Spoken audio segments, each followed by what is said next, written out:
Anda kembali bersama kami. Cincau hitam menjadi salah satu makanan yang banyak dicari saat bulan suci Ramadan. Salah satu lokasi produksi cincau yang tengah kebanjiran order terletak di kaki Gunung Salak, Kabupaten Bogor. Di segmen Sehari Menjadi kali ini, kami akan mengajak Anda untuk merasakan kesibukan memproduksi cincau. Mulai dari proses memanen, mencacah, dan juga merebus daun cincau hingga mengolahnya menjadi siap dikonsumsi.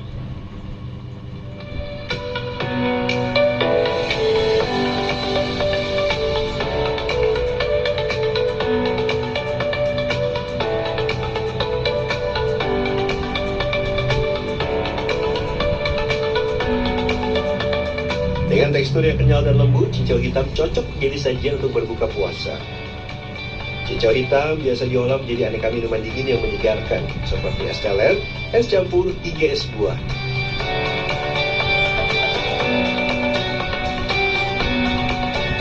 Pada bulan puasa seperti sekarang, beberapa tempat produksi cincau kebanjiran pesanan. Salah satunya produksi cincau di kawasan Tenjolaya, Kabupaten Bogor, Jawa Barat. Jika biasanya dalam sehari satu pabrik memproduksi 20-30 kaleng cincau, kini produksinya mencapai 200 kaleng setiap hari. Selain memproduksi cincau siap konsumsi, tempat ini juga menanam sendiri daun janggelan, bahan baku utama cincau hitam. Selamat datang bersama di segmen Sehari Menjadi. Nih, sudah lihat ya gimana cincau itu bisa dibikin dan diolah jadi berbagai hal. Dan yang belum pernah melihat daun cincau hitam ya, kira-kira seperti ini nih daunnya. Nih, seperti ini. Daun cincau. Daun janggelan di tempat ini biasa dipanen 4 bulan setelah masa tanam. Jadi daun yang digunakan pada Ramadan sudah ditanam sejak akhir 2023. Sebetulnya kata bapaknya ini masih yang tergolong muda, ini usia 3 bulan. Idealnya sih usia 4 bulan, tapi kenapa tetap diambil? Karena kan permintaan lagi banyak ya.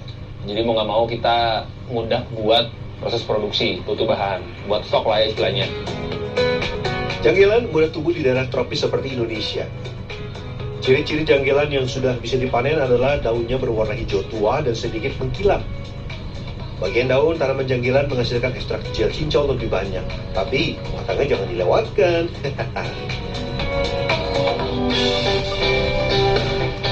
Berdasarkan penelitian, daun janggelan dapat menghasilkan gel cincau hingga 20%, sedangkan batangnya sekitar 10%.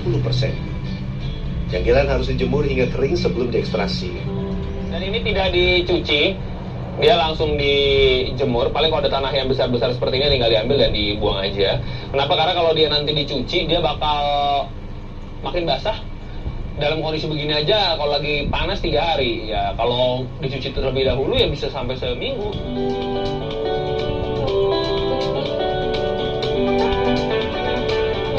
Penjemuran ini bermanfaat untuk meningkatkan kadar pektin yang akan menghasilkan cincau hitam yang lebih kenyal dan padat. Proses penjemuran juga dapat mengurangi kadar air daun, sehingga mempermudah proses ekstraksi dan mempersingkat waktu pembuatan cincau. Setelah itu, cacah, janggelan atau daun cincau menjadi potongan-potongan kecil. Lanjut cuci bersih cacahan janggelan sebelum dimasak. Jika biasanya tempat produksi cincau menggunakan kayu bakar di bawah kuali, tempat ini sedikit berbeda. Kalau pakai uap gimana perbedaannya sama pakai kayu dari bawah? Agak cepet aja biar cepat matang dan juga. Kalau pakai manual lama matangnya. Uap aja setengah jam. Iya. Ya biar cepat matang setengah jam. Kalau dari bawah? Kalau manual doang. Manual lama kira-kira setengah jam atau jam setengah. Sisinya bisa sampai 50% ya? Iya. Ketika air sudah mendidih, daun dan batang janggelan dihancurkan dengan alat ini. Setelah mendidih, ya diupayakan bagian daunnya hancur dengan alat ini. Ini alatnya. Kalau nanti sisa-sisanya, ini bakal disaring biar nggak ikut terbawa. Saringannya pakai saringan halus, nanti kita lihat ya. Daun dan batang janggelan yang dihancurkan ini lebih mudah matang dan terekstraksi dibandingkan dengan yang utuh. Proses ini juga akan membuat cincau semakin pekat. Kurang lebih 30 menit kemudian, batang dan daun cincau disisihkan. Ciri-ciri gel dari daun dan batang janggalan sudah terekstraksi sempurna adalah tekstur air rebusan cincau lebih kental. Nah, saya nggak tahu ini matang atau belum. Taunya dari mana? Nah, ini kan kalau ini licin gitu ya, agak kayak lendir gitu ininya. Kalau udah matang ini belum. Oh, dia seperti lidah buaya. Iya, sama. Jadi teksturnya seperti lidah buaya, dia thick, tapi kalau yang ini dia masih belum. Masih seperti air yang kena cairan cincau dikit. Masih belum. Aduh, sok-sok ngikut tangan panas. Gel harus dipastikan terekstraksi sempurna, kalau tidak, cincau gagal produksi. Nggak mau kental dia kalau mentah. Berarti kalau benar-benar nggak matang banget, Iya. mau diaciin pun nggak akan bisa padat ya? Iya. Lembek. Oh, lembek. Setelah itu cincau disaring ke dalam bak penampungan. Saringannya berlapis. Pertama pakai saringan yang seperti ini, yang di dalam memang ada, supaya yang besar-besarnya banget itu nggak ikut terbawa. Pun kalau masih terbawa, dia akan masuk ke saringan yang sangat amat halus ini. Proses penyaringan ini akan membuang ampas daun dan batang cincau yang tidak larut di dalam air. Nah, ampas ini bisa membuat cincau kasar dan tidak kenyal. Setelah cincau bersih dari ampas, proses selanjutnya adalah mendidihkan kembali air cincau dan menambahkan tepung tapioka. Dia akan dididihkan. Jadi kan ini kan tadi suhunya sempat turun dikit dong. Dia akan dididihkan dulu, baru setelah itu naik tapioka. Karena kalau tidak dididihkan terlebih dahulu, kata bapaknya, tidak sepadat kalau dalam kondisi panas kita kasih tapiokanya. Betul gitu ya Pak ya? Ya.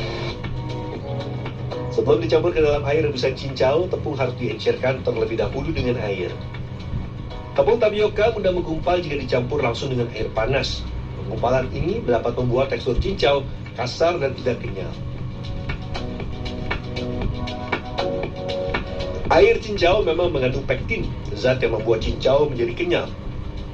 Namun, pektin saja tidak cukup kuat untuk membentuk tekstur cincau yang padat dan tahan lama. Lanjut waktunya proses pencetakan. Saya harus berhati-hati saat memindahkan wadah berisi air cincau. Jangan sampai air cincau terjatuh dan mengenai kaki saya. Satu kuali besar bisa menghasilkan 50-60 kaleng cincau hitam. Ketika pesanan meningkat pada Ramadan, tempat ini biasanya memproduksi cincau sebanyak 4 kali pemasakan, menghasilkan sekitar 200 kaleng cincau hitam.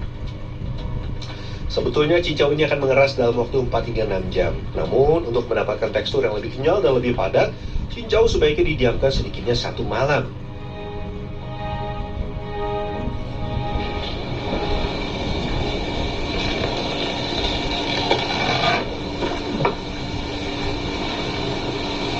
Ini kualitasnya gimana nih Pak ini Pak? Cakep. Dari apa ketahuan ini Pak? Bening warnanya.